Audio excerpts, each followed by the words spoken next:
Hello, it is Jack Gill and welcome back to Anfield Agenda. We have loads to talk about today, a look ahead to the Manchester City game and my reaction to last night's defeat against Brighton.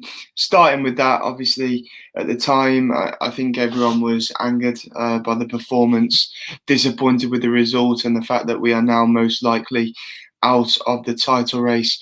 7 points behind Manchester City, and City have a game in hand, of course. I think it was one of them. It was a poor performance. The players look very tired.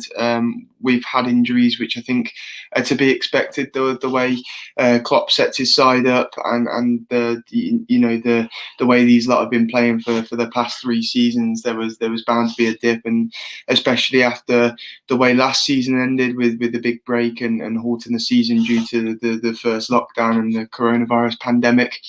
I think injuries were to be expected, and I think there are a few players in our second string squad, Origi, Alex Oxlade-Chamberlain, that right now aren't showing that they're good enough to play for Liverpool. We're down to our bare bones at the minute, but hopefully going into that City game, we have some big players returning from injury, and I'll talk about that in a moment. But first, I want to talk about Manchester City a bit. We have to admit they're a fantastic side. They play really good football, but their record at Anfield isn't the best. They've not won at Anfield since 2003. They've only won once at Anfield in the last 40 years, I believe. So mad statistic that, especially with how good City have been in recent years. They've still got a poor record at Anfield. They've transitioned over the past year or so into the side that we know today. Ederson has 13 clean sheets this season. He's looking to threaten that record of Petr Cech, which was 24 clean sheets. I believe they've only conceded 1 goal in their last 8 games.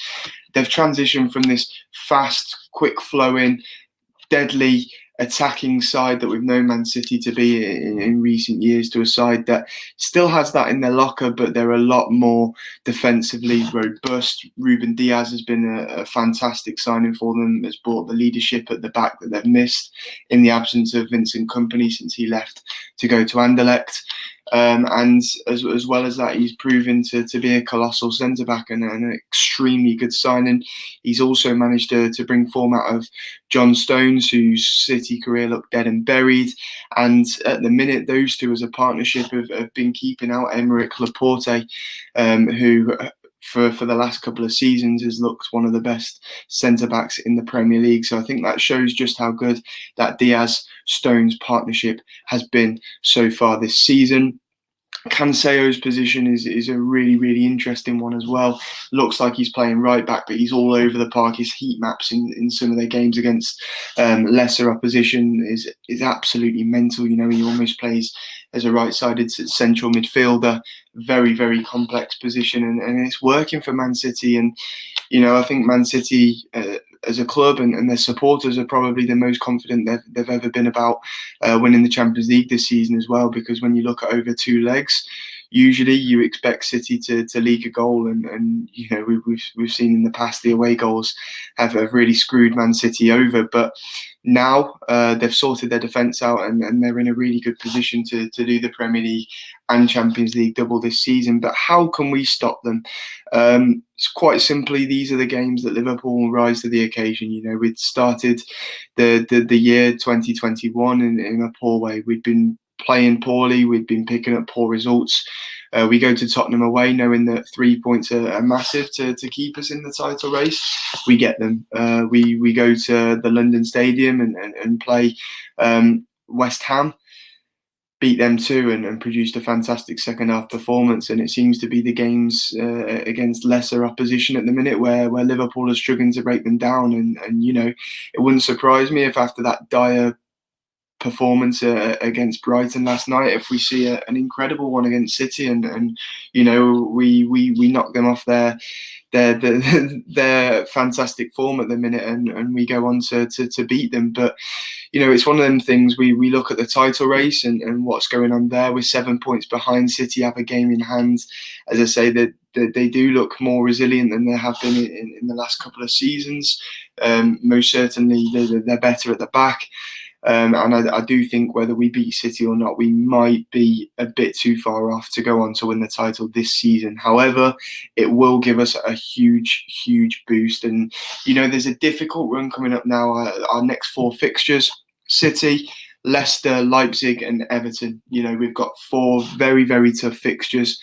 And with how we're playing in the Premier League at the minute, Klopp will probably have one eye on the Champions League. We get through that Leipzig tie, we're into the last 8. So some big games coming up, and to go and beat City at Anfield at the weekend, end our run of 2 straight defeats at home, end our run of not being able to score at Anfield in 2021, and go and beat the side who are looking very strong and looking likely to win the title this season, I think will be a big thing for this Liverpool side.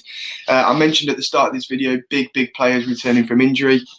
We've got, of course, Sadio Mane and Fabinho, who should be fit for Sunday's game. I think it's massive, absolutely huge. We really missed Sadio Mane the other night. I think no one doubts our front three's ability and how good they are. But I think at times we really miss having some good number 2s to rotate in for that front 3 when they're not at their best. And last night we really missed that. Shaqiri ghosted a lot. We brought on Origi from the bench to replace Firmino, who I think had a pretty poor game, and Origi was shocking. We've loaned out Minamino. Jota's out injured, so it really puts us down to the bare bones. But to have those front 3 back and firing at the weekend will be a massive boost for us, of course, and Sadio Mane's return to fitness will be very good news. Fabinho, there's a big talking point regarding Fabinho and what happens. Does he come back and slot back into the centre of the fence where he's been playing well this season? Or do we need him in midfield? We've made 2 fantastic deadline day signings, brought in Kabak from Schalke and Ben Davies from Preston. Will we see them start against Man City and Fabinho and Henderson returning to midfield? Let us know in the comments down below what you think is best. My starting 11 prediction for the weekend will be as follows. I say prediction loosely. This is the team I'd like to see start. I'm going to go with Henderson in goal. I'm going to go with Alisson in goal. We know obviously he was ill against Brighton. Kelleher, I don't think had a bad game, but this is a game where we really need Alisson Becker, and hopefully he's back, feeling better, feeling fresh, and ready to play against Manchester City. Alexander-Arnold and Robertson as our fullbacks. The deadly duo that have been fantastic the last couple of seasons. This season there has been a slight drop off. Loads of talk why that might be, but for me, I think both of them are really knackered. Robertson has played through injuries over the last couple of years when we've not had someone at left back who is identical in style to Robertson, and therefore he's been forced to play through injuries. He looks very tired, and Trent didn't have a pre-season. Of course, he had COVID during pre-season, and he looks a shadow of himself from the last couple of years, though he looked loads better against Spurs and West Ham, and hopefully Manchester City is another one of those games where he rises to the occasion. Of course, we've seen he loves a bit of a row with Raheem Sterling, so hopefully Trent will win that battle at the weekend. Centre-backs, this is a really interesting one. I expect it to be as follows. I expect one of Fabinho and Henderson to play at the back, most likely Fabinho, and one of Kabak and Ben Davies to play at the back alongside him. It's an interesting one because I think Ben Davies has been able to be with the side for longer. We saw him on the bench yesterday. Kabak, of course, still waiting for that international clearance, so you'd expect him, but he's a left-sided centre back, of course. So I would say Kabak. I'd rather put Kabak in there. He's played some big games in the Bundesliga for Schalke, and I think he would be the better one to put alongside Fabinho at the weekend. So my back 4 for Manchester City would be Trent, Kabak, Fabinho, and of course Andy Robertson, which brings me to the midfield 3. I'd go for Henderson, Gini, and Thiago. I think that is a brilliantly balanced midfield. I'd put Henderson in the 6, Wijnaldum off the left of the 3, and Thiago off the right. I think that would be a very good midfield. Talk of Curtis Jones and and him coming into the side. But I think if Henderson and Fabinho are both fully fit, that's how it will look in terms of the back four in midfield. But you know, if not, if Fabinho isn't fully fit and ready to start, I believe that we'll start with Curtis Jones in that midfield three as well, and Henderson in the back four.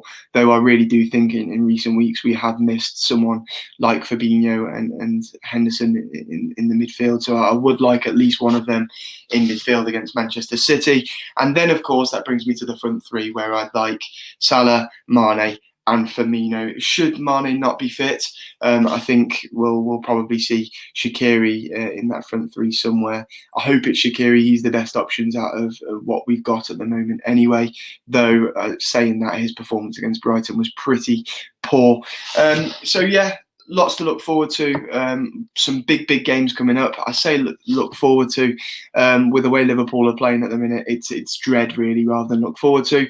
However, as I say, these are the sort of games where Liverpool usually rise to the occasion, and it wouldn't surprise me if after the poor performance and poor result against Brighton, we go and beat Manchester City at the weekend. It's just a typical Liverpool thing to do. And as I say, we should have the massive boost of Sadio Mane and Fabinho returning from injury. Thank you very much for joining me, and let me know below in the comments what you think should happen. Remember to like the video and subscribe, and check out our sponsors, Boyle Sports. Cheers and enjoy the game at the weekend. Ta-ra.